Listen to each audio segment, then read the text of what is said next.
निःशुल्क भोजन दे रहे हैं आपको, निःशुल्क राशन दे रहे हैं आपको, कई आपके गांव के विकास के लिए इस तरीके की योजनाओं को तैयार किया है ताकि आप सुरक्षित रह सके। लेकिन क्या हमने सरकार का खाया, इस धरती का उपभोग किया? जीवन लेने से लेकर मरने के बाद भी मनुष्य का जो राग होता है इस धरती में रहता है, इस धरती को मनुष्य क्या देके जा रहा है?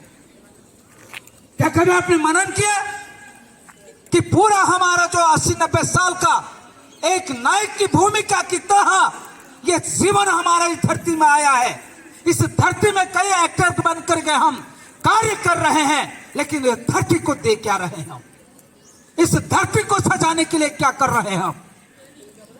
मेरा ये हरा चोला पहनने का मतलब ये नहीं है कि मैं बहुत बड़ा इंसान बन जाऊं, बल्कि यह है कि हमारे आने वाली पीढ़ी का भविष्य किस तरीके से हम सुरक्षित बना सकते हैं।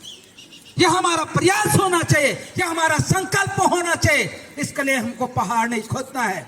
हमने कहा हमारे जो भी आयोजन होते हैं, हम इस धरा को सजाने के लिए एक एक पेड़ लगाते। हमारा जन्मदिन है, हम अपने जन्मदिन को यादगार पलों में बदलते हुए एक पौधा उपहार स्वरूप इस धरती को दे दे। आपका माता पिताजी का शादी की सालगिरह है, सबसे बड़ा उपहार वो होगा, वो इस धरती को हम एक पौधा लगा के देंगे और जो धरती का संघर्ष सजा कर रखेगा। क्यों हम प्रयास नहीं कर लेते हैं? किसको देखा सदा तल पर हमको असली भूमिका नायक हीरो बन के काम करना होगा, तब जाके ये धरती बचेगी।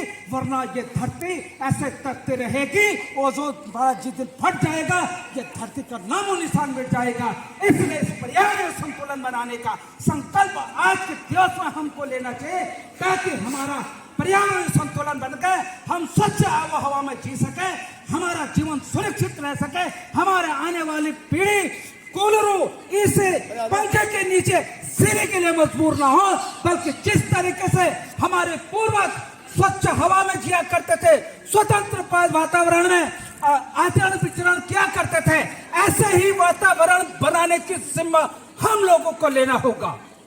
अगर हमने इस प्रकार का जिम्मा नहीं लिया तो वो दिन दूर नहीं होगा जिसे धरती में जो है खाली राख के ढेर सामने मिलेंगे।